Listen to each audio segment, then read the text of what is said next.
Hello, my name is Christa Koning and I am fascinated by interesting things. I live in South Africa, thus in this video we will look at when the Gregorian calendar was introduced and how it influenced South Africa. We will also look at the need to standardize time and how this affected South Africa. In previous videos we looked at various aspects of the calendar, such as the origin of the calendar, how the calendar developed into our current calendar, as well as concepts such as the week. If you missed those episodes, then you can find a link to them in the description of this video.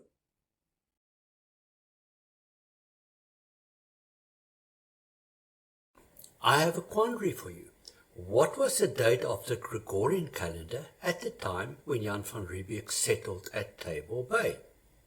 In historical research, there is a great problem in correlating dates. European countries used the Julian calendar as a result of the influence of the old Roman Empire. This calendar had mistakes, and so dates of the calendar went out of synchronization with the seasons in real time. The Catholic Church led a movement to realign the calendar with the seasons. To convert to the Gregorian calendar, 10 days were deducted from the Julian calendar. Most Catholic countries adopted the Gregorian calendar between 1582 to 1584 AD. The complicating factor was that non-Catholic countries around the world took a few hundred years to adopt the new calendar. Thus, when doing historical research, you should know which countries adopted the Gregorian calendar on which dates, so as to be able to correlate the dates. The reason that I am posing the question is that the Cape of Good Hope was settled by the Dutch East India Company in 1652.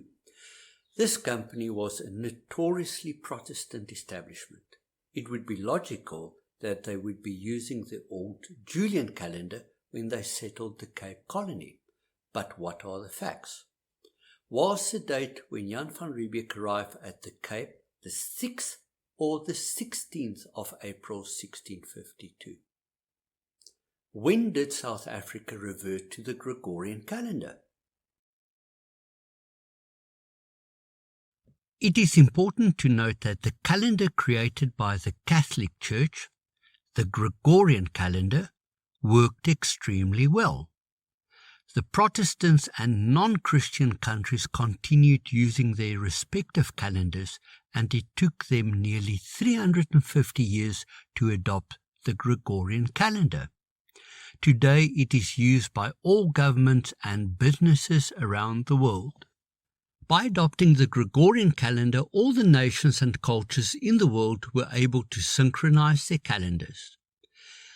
This meant that even though some cultures kept using their traditional calendars, everyone was now able, by using or referencing the Gregorian calendar, to make appointments, and that all parties concerned would be able to attend at the same time. Today, people have video conferences with attendees all around the world, and this would not have been possible if people did not have a standardized calendar to refer to. Let us first look at the calendar in order to answer the quandary about when the Cape Colony started to use the Gregorian calendar. Here is a timeline of events. When the Catholic countries adopted the Gregorian calendar in 1582, Holland was still ruled by the Spanish or Holy Roman Empire, which was Catholic. Thus, Holland started using the Gregorian calendar with most of the Catholic countries.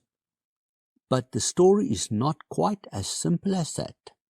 The Dutch were predominantly Protestant and fought an 80 years war against Spanish domination and finally gained independence in 1648. This was only 4 years before the Dutch East India Company started the settlement at the Cape under Jan van Riebeeck. It is important to note that the Dutch East India Company adopted the Gregorian calendar, the Catholic calendar, even though they were fiercely Protestant.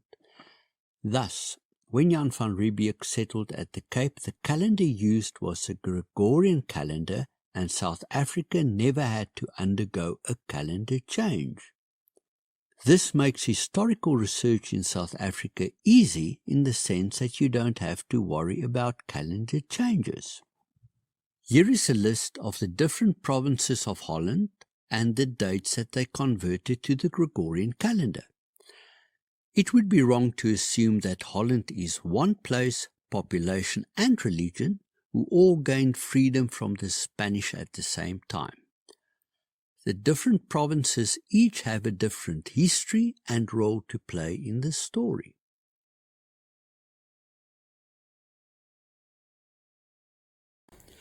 The story now progresses from the calendar to time zones.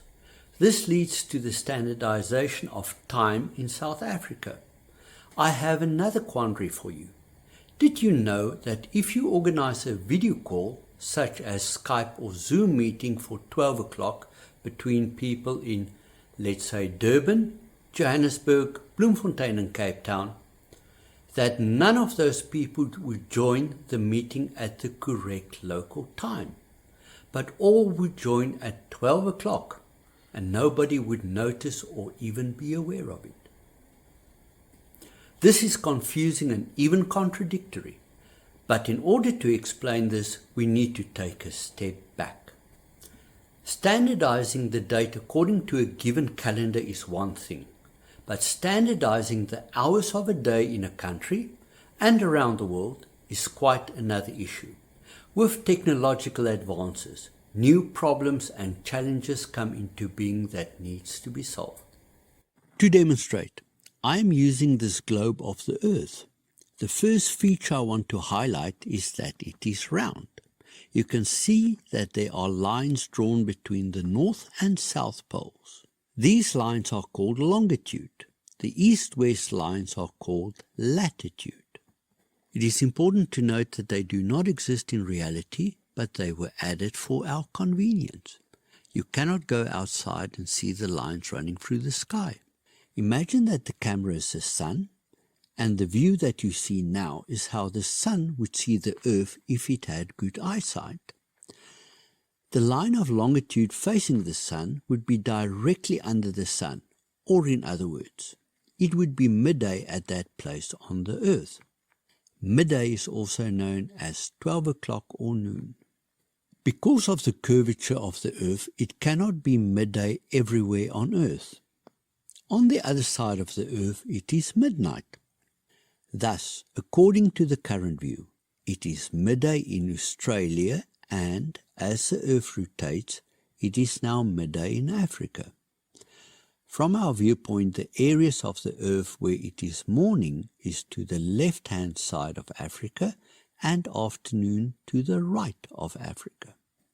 Another feature I would like to highlight is that the time differences are on a left to right direction. In other words, east to west. Two towns 18 kilometers apart will have 1 minute difference in local time, but two towns thousands of kilometers apart can be on the same time if they are due north-south of each other. My apologies to the people who believe that the Earth is flat. Flat Earth theories cannot adequately explain time differences between places, whereas this simple explanation can. Let us change our perspective. We can now imagine that we are in a village in Africa. In this case, the village is Cape Town in the year 1884. If I make an appointment to meet you at midday, it is not a problem.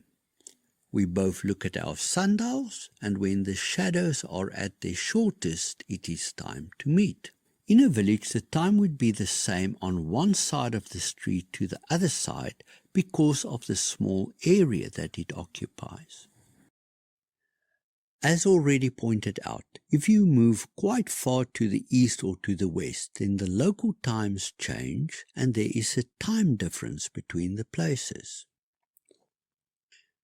In ancient times, nobody noticed the time differences. Well, that is not quite true. I urge you to read up on Eratosthenes. But for the purpose of our story, if anyone did notice this difference, it did not really matter. New scientific discoveries and technological breakthroughs usually influence our lives, sometimes greatly. Today it's difficult to imagine the great advances that the railway brought. An ox-wagon trip from Cape Town to the diamond mines in Kimberley would easily take 5 to 6 weeks. With the completion of the railway line in 1885, the travel time was reduced to less than 3 days' travel by railroad. This was a phenomenal improvement. A parallel improvement came with the telegraph lines. Imagine a messenger delivering a message physically, having to travel enormous distances. Through telegraph, a message could be delivered virtually immediately compared to days or weeks in a physical manner. Technological advances can improve our lives, but sometimes it can create unforeseen problems. For example, let's say that the employees working for a telegraph company start work at 7 o'clock in the morning. The operator in Johannesburg would always be annoyed at the Cape Town operator starting working at least half an hour late every day. In return, the Cape Town operator would accuse the Johannesburg operator for clocking out half an hour early every day. Both operators are correct in their accusations, but neither has done anything wrong. The solution is, of course, that we must think beyond the local time of our physical place and realize that places far away have different times. This led to a need to standardize time within a country, as well as standardizing time globally. In order to continue our story, it is important to point out that the north-south lines that we call longitude in map-making parlance would now be called meridian when we refer to time. The zenith is the point on the meridian exactly above you. A country the size of South Africa has standardized its time to one time zone for the whole country. All of South Africa uses a single time reference which is based on the line of longitude for 30 degrees east. In other words, the 30th meridian. We refer to the time zone as South African Standard Time, or abbreviate it to SAST. To return to our story, the problems that the telegraph operators faced in South Africa in the 1860s are the same problems we face today when scheduling a video conference call. We have solved these problems so well that most people are not even aware that they exist. So, what are the problems?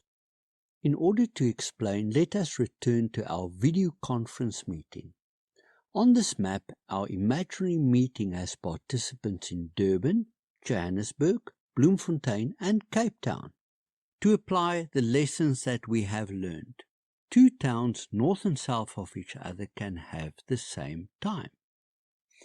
You will see that Johannesburg and Durban lie nearly, but not quite exactly north-south of each other. For the purpose of this story, I have chosen 12 o'clock, when the sun will be directly overhead. We refer to midday local time as solar noon. This means that their local times are nearly identical, but Bloemfontein and especially Cape Town's solar noon will be off by quite a bit. If it is 12 o'clock in Musina, which lies at the 30 degrees east meridian, then it will be 4 minutes past 12 in Durban, 11:53 in Johannesburg, 11:45 in Bloemfontein and 11:13 in Cape Town. The time difference between solar noon in Durban to Cape Town is approximately 51 minutes. Now that we know about solar noon and the differences in local time in South Africa, we are going to take a look at the history of time zones. The application of science started in the southern hemisphere in order to provide a time signal to passing ships. In a previous video I touched on this topic. A quick recap: the British annexed the Cape Colony in 1806. They immediately started firing cannons to give a time signal so that navigators could reset their watches to an accurate local time for Cape Town. In 1820, the Royal Observatory at the Cape of Good Hope was established in order to improve the accuracy of the time signal. The railway was introduced to Southern Africa in 1859, and this brought with it phenomenal improvements in the time and comfort of travel. The telegraph was also introduced in 1859, and this brought nearly instantaneous communication. In 1861, a phenomenal event happened in the Cape Colony.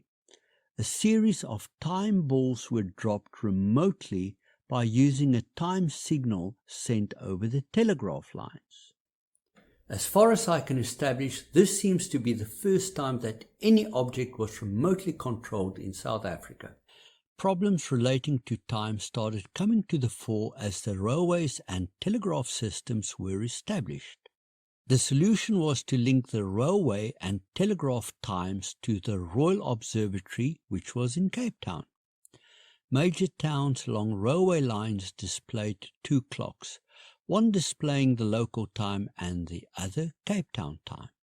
This was known as observatory time. This was a situation that existed until the Anglo-Boer War.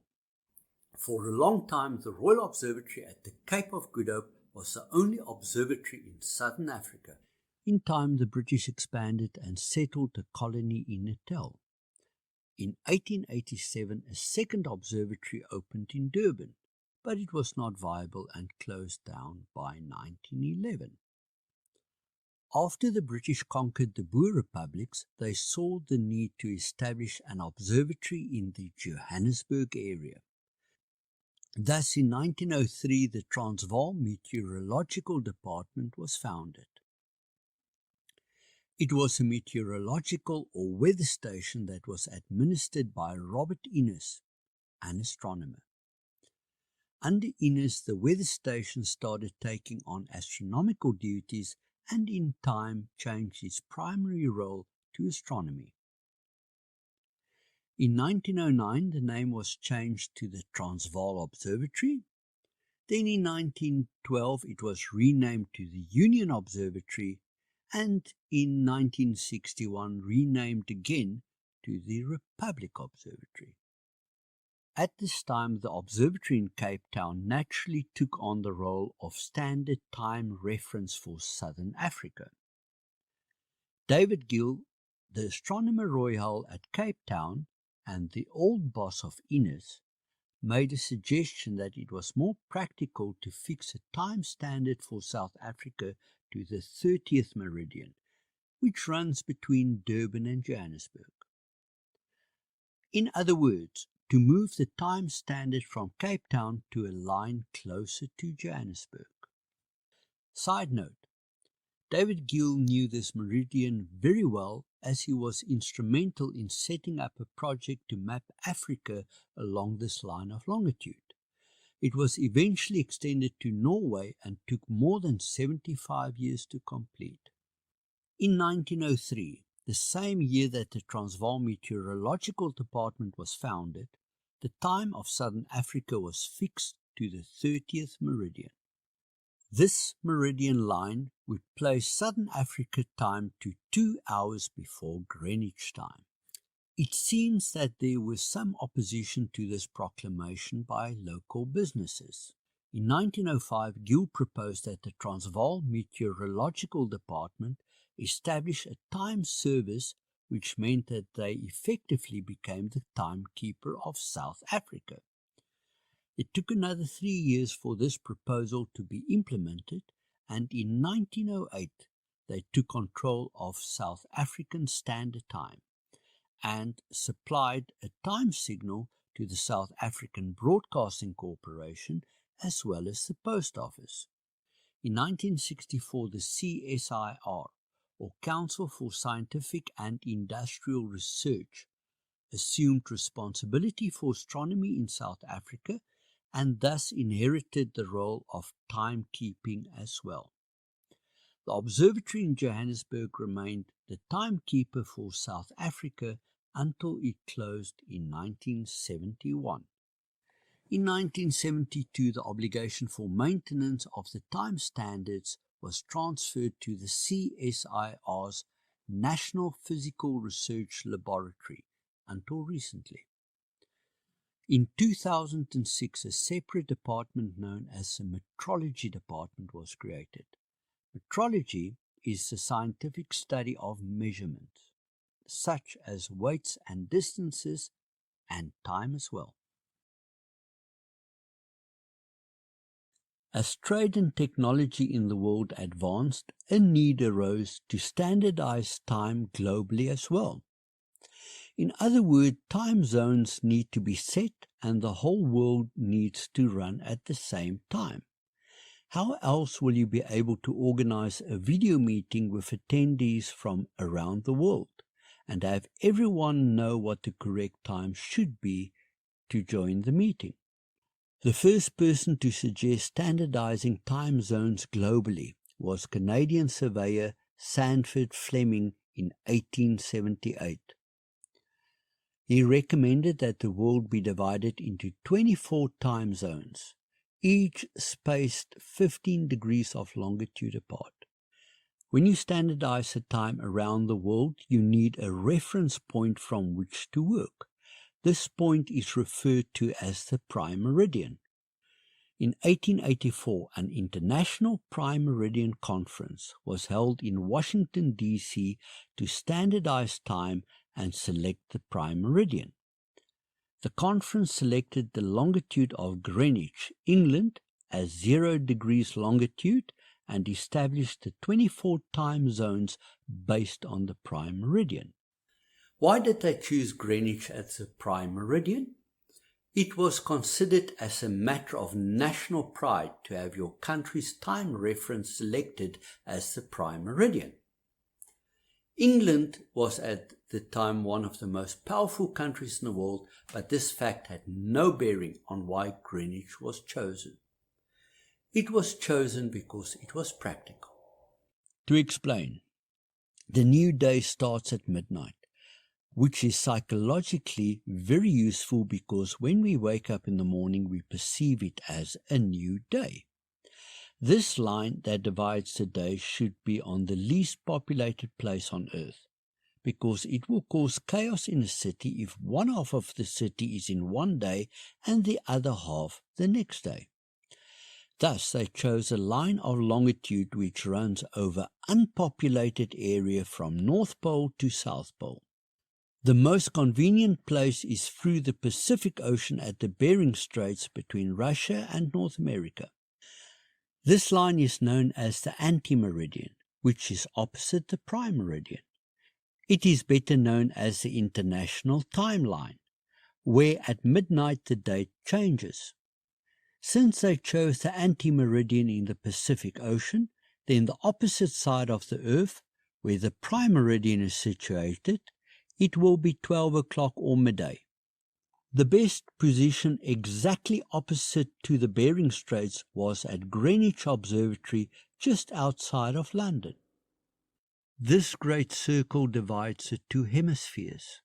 If one uses directions of east and west from a defined prime meridian, then they can be called the Eastern Hemisphere and the Western Hemisphere. Now that we have discussed how South Africa has one time zone that changed from Cape Town to Musina, I want to add an interesting fact. South Africa has two time zones.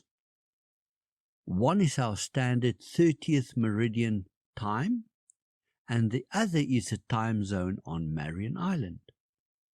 There you have it, the basic background to the calendar and standard time and how it applies to South Africa. I hope that you found it interesting and enlightening and that I solved any quandaries that you had. See you in the next video.